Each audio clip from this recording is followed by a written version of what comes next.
Hi everyone, it's Maria from Around the Lake, and I'm here with Larry and Lee of Greenwood Lake Jazz. Hi Larry, hi Lee. Hi Maria, Hi, how are Maria. you? How are you? So you kind of got your start together in Greenwood Lake, is that right? Mm-hmm. This is the first time you played together. First engagement was 9/11, right? Yeah. Yep, and we met, I think, 5 minutes before we the engagement. Right. In fact, I think you were there, Maria. I called Lee up and said, what do you want to sing and what key? And then I learned the songs in the key, and then we just got together 5 minutes and went. Right. So tell us where you see your band going. We want to make a lot of money. No, I'm just kidding. Well, we do. We wouldn't mind.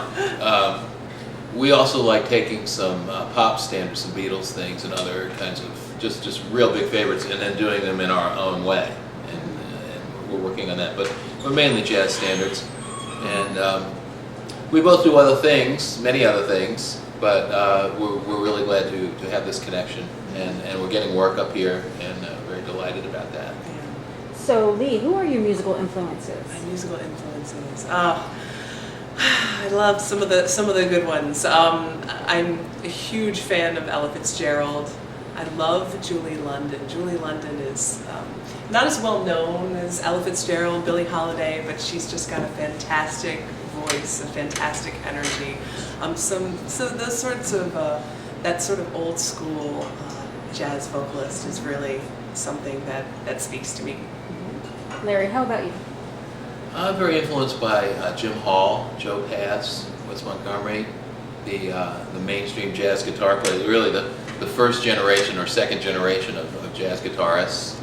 I heard when I was in my 20s, and I had been playing a lot of rock and roll before then, influenced by Duane Allman, Clapton, Santana, those guys.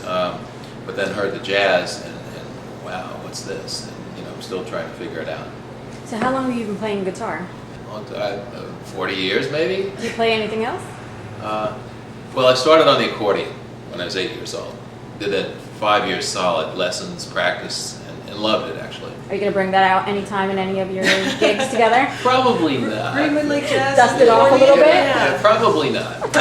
So Lee, what inspires you to do what you're doing? Well, I've been singing since I was about 5 or 6 years old, and that was pretty much what I did as a young person. I did a lot of children's theater, and I went to college actually for musical theater. I was a musical theater major and an English major. Shortly after college, I decided to go the direction of English, and it's been a long time since I've been able to get back to singing and get back to doing what I was doing when I was that age. So this has been really thrilling. This kind of opportunity that we had, that originally started in September when the mayor introduced us. I've been thrilled about it because it's something that I can do. It's something that I'm doing locally, and I just like being in this area and being able to share this, because it's something that I just is a big part of me that I haven't been able to explore for a while because I've been busy doing my day job. Larry, what inspires you? Well, I'm inspired to know more about the guitar, and to really in this case, guitar for me in this case is very orchestral. It's and the guitar has the potential. In fact, Segovia, one of the great classical guitarists of all time, said the guitar is like it's like looking at an orchestra through the wrong end of a telescope. It's a miniature orchestra. You've got the bass, you've got the harmony, you've got the melody, you've got the rhythm, you've got all kinds of sounds, and it just the feeling when we play is that this is a complete entity. There's nothing lacking. It's like, oh well, we need to have a bass player to make it sound full. No, everything is there. It's very whole. It also makes it very challenging for me. The kind of challenge I love is like how to get how to keep it all moving, how to keep it all full, especially when I'm taking a solo when Lee's not singing. How to keep the energy moving, keep the rhythm happening without the support of bass and drums or something, or piano, something like that. So it's a beautiful challenge, and I'm stepping up to that. How does music affect you and the world around you, and why do you think it's so important to keep it in the schools? Something that I'm trying to share with my own kids. I have two, and I'm trying to make that a big part of their life, just in the home. Just for myself, as I was growing up, music was such a huge part of my life as a child. So in answer to the second part of your question, the fact that that's the kind of thing that gets cut when budgets get cut is really disappointing and frustrating to see, because it's the kind of thing that I think benefits a child, not just in terms of the artistic realm, but also in terms of the academic realm as well, because the more children are exposed to those sorts of influences, I think the more that can benefit them. In the society at large, and I'm a very apolitical person, so I pretty much stick to guitar playing.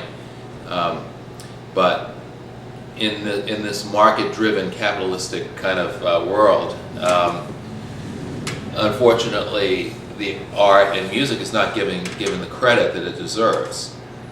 I spent a lot of my time in Manhattan, and there's so many great musicians there, and we just don't receive the recognition for the amount of time and effort and years we've put into this art.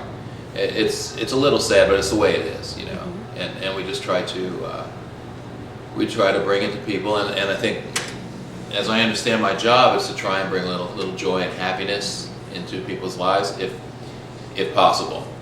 Put it out there and influence them that way. And actually, a lot of people still do really love the guitar, and love music. So there is a lot of hope. Mm-hmm. Hey, what is your all-time favorite song?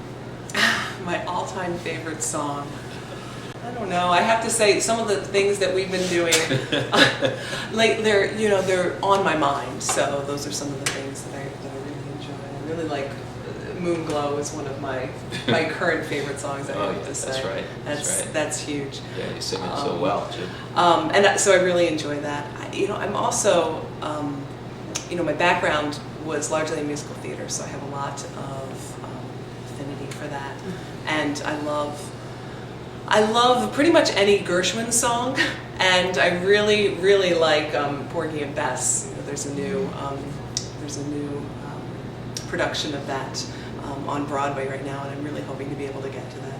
Pretty much any song in the Porgy and Bess score.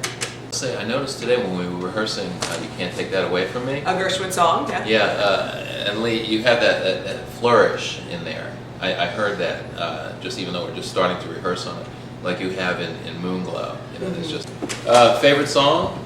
Sure. I have. It's more like what favorite genres. A little straight ahead jazz, and for sure, I like a lot of blues, Chicago blues, B.B. King, Freddie King, Alvin King, that whole big blues tradition. I came up through that. But really, I like both kinds of music, country and western.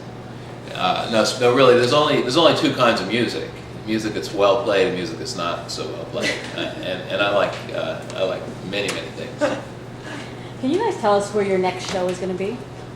Yes, at Grappa restaurant in Warwick, and I believe we have 2 shows in April there, and then we also have a performance coming up at the Greenwood Lake Library June 3rd, and then we'll be performing at the beach in Greenwood Lake on June 30th. I believe that's a Saturday evening. So is there anything else you want to mention?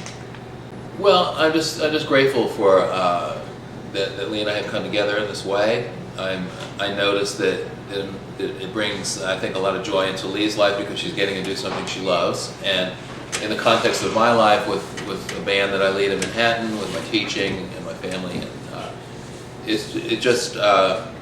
it balances out well, and I think there's not a sense of urgency like we got to get this together quick. It's like this is something that I think can last and be very enriching for us, and we can pass that on to people who get to hear us.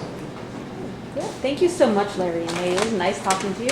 Thank you, Maria. Nice talking to you, Maria.